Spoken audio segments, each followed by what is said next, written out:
Playing for your national team is the greatest honor for any footballer. It beats anything you can achieve with your club. Once international tournaments come around, some players sprung out of nowhere and go Super Saiyan.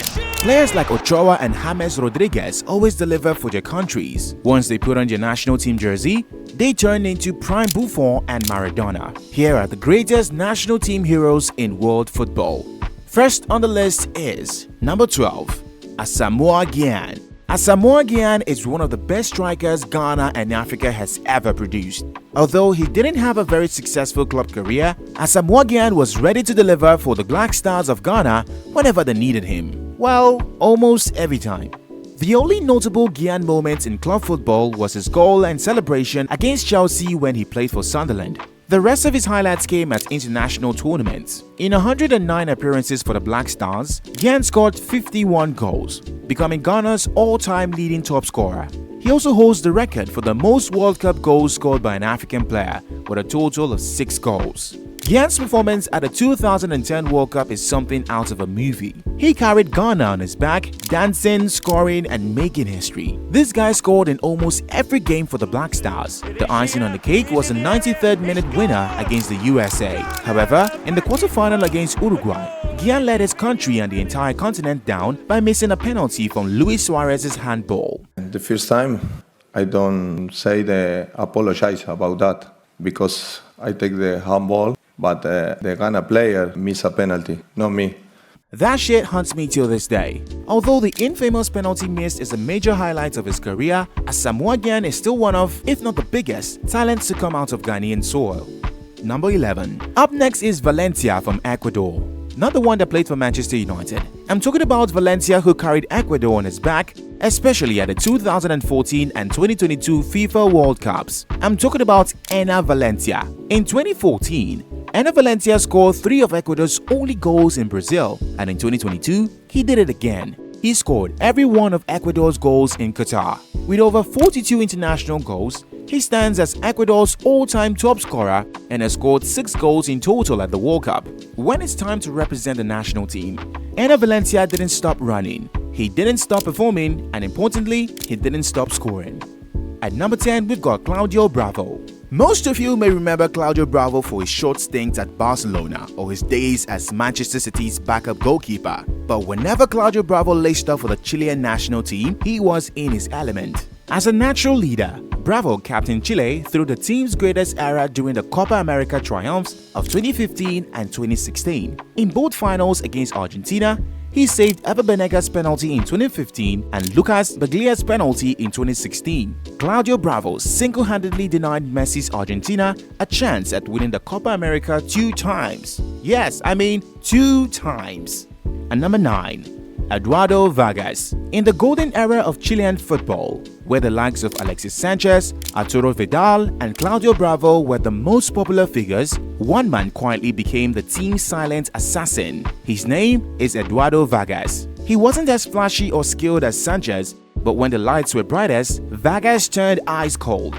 For Chile, Vargas was a specialist. With over 40 goals for his country, he stands as Chile's second highest scorer, right behind Alexis Sanchez. Unlike many of his teammates, Vargas never reached the same heights for any club he played for. He moved from Italy to Germany to Mexico without ever making any significant impact. When Chile won back-to-back Copa American championships in 2015 and 2016, Vargas was the main goal threat.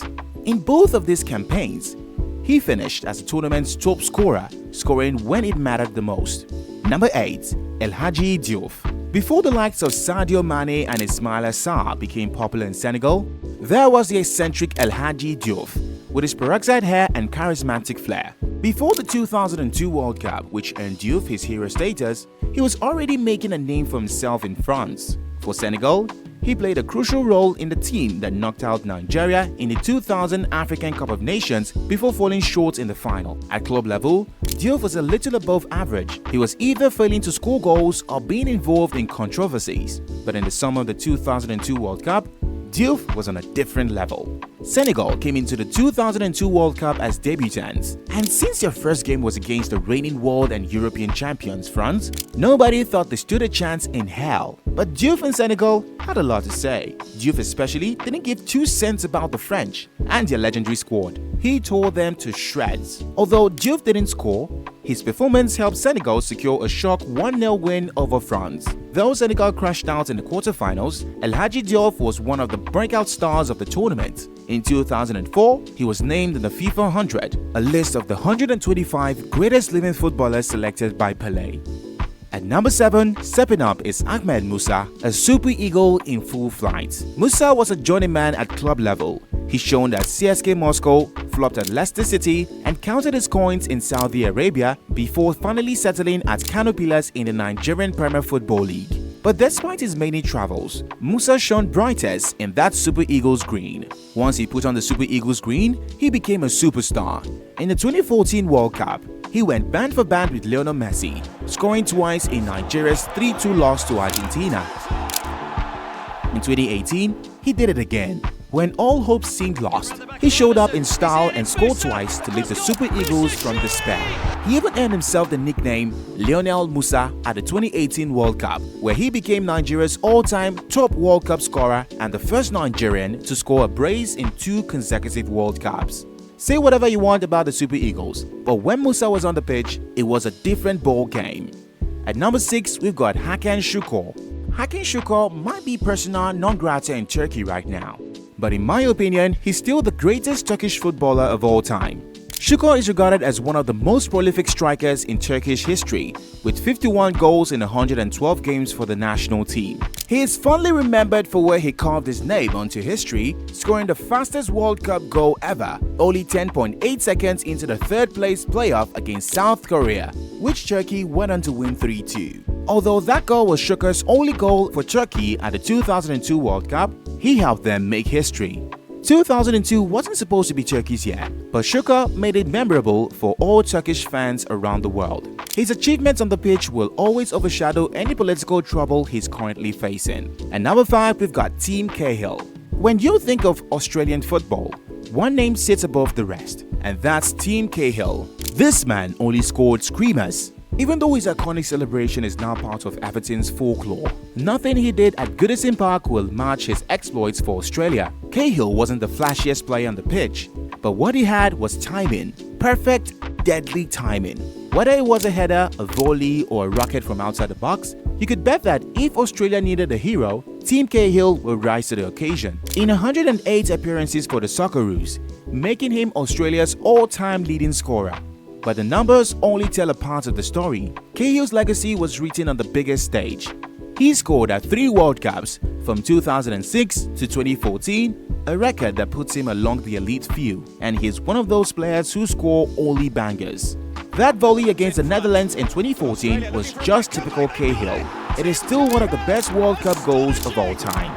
Number 4. Roger Milla. Long before the age of clip farming and viral celebrations, there was Roger Milla, the man who made the world fall in love with African football. He was already famous in France for his goal-scoring prowess, but where the world fell in love with him was at the 1990 World Cup. He wasn't supposed to be there. He had already retired from the national team in 1988 as a 36-year-old veteran, but at his country's request, Roger Milla returned to lead his team into battle against the best teams in the world. At the 1990 World Cup, Cameroon was just a team with a dream, and Milla was their Moses. 2 goals against Romania, 2 more goals against Colombia, and with every goal came that iconic dance at the corner flag. Milla sur le point de corner, c'était extraordinaire. Jamais dans sa vie il n'a célébré comme ça. Parce que jamais dans sa vie il n'a joué une Coupe du Monde où il a marqué de cette manière-là. Mais je crois qu'il voulait montrer, il voulait valoriser la danse d'Afrique. Les Blancs, eux, dansent autrement, mais chez nous, ce qu'il a fait rester jusqu'aujourd'hui, tout le monde peut voir. Ça, c'est la danse africaine.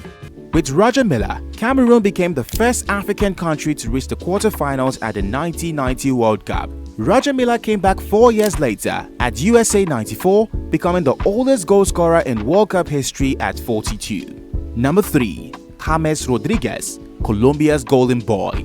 Before the 2014 World Cup, James Rodriguez was on the rise. He won the 2012 Portuguese Golden Boy at the age of 20. By 21, he had already won 3 consecutive league titles with Porto, but at the 2014 World Cup, James announced himself to the world. He was the star for Colombia, scoring in all of Colombia's group stage games. When Colombia reached the quarterfinals against Brazil, James Rodriguez scored 6 goals in 5 games and was the face of the tournament. Don't forget his banger against Uruguay in the round of 16. He received a headed pass from Abel Aguilar 25 meters from goal, brought down the ball on his chest and rifled it into the top left-hand corner. Utter brilliance. Nothing more to add here. He has 6 goals at the World Cup, earning him the Golden Boot, and the wonder goal versus Uruguay won the Puskás Award. After that World Cup, Florentino Perez pushed to sign him to Real Madrid. Although the move didn't work out, James Rodriguez continued to shine for Colombia. He popped out of nowhere to drag his country to the 2024 Copa America final before narrowly losing to Messi's Argentina. And number 2, we have Miroslav Klose. This guy doesn't get his flowers as one of the best strikers in the world, but his exploits for Germany at the World Cup are undeniable. Now, a gun to your head. Which club was Klose playing for during the 2014 World Cup season? That's right, it was Lazio. I bet you didn't even know that. At club level, Klose scored 258 goals in 668 games. For Germany, he scored 71 goals in 137 games, which is the record for the most goals for the German national team. What is more impressive is his record at the World Cup. Klose played in 4 World Cups for Germany from 2002 to 2014. Within this period, he scored 16 goals.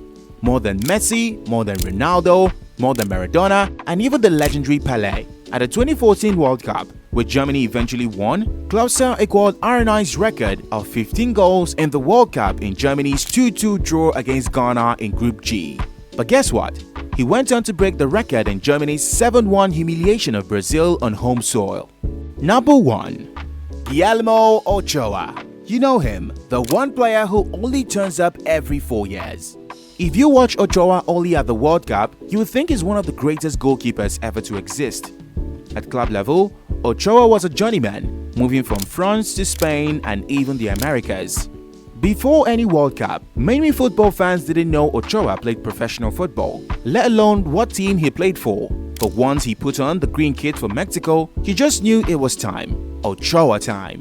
At the 2014 World Cup, he was a menace to Brazil, denying them multiple times to end Mexico a 0-0 draw. At the 2018 World Cup against Germany, he made 9 saves, including a terrific save to crash a goal-bound Toni Kroos free kick onto the crossbar. His performance on that day earned Mexico a 1-0 win against the defending champions. By the end of the group stage at the 2018 World Cup, Ochoa had made 25 saves, which was second to Courtois' 27 in 7 games. Remember what I said about turning up every 4 years? Ochoa turned up again at the 2022 World Cup, this time to deny Robert Lewandowski from the penalty spot, and in Mexico a 0-0 draw. Some players are remembered for their club trophies, others for the night they carried their country on their shoulders.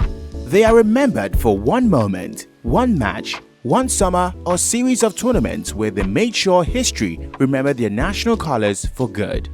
These are national team heroes. If you enjoyed this video, don't forget to like and subscribe as we bring to you more quality sports content and stories. You can also find us on other social media platforms through the links in the description. My name is Emmanuel from GCR. Thanks for watching.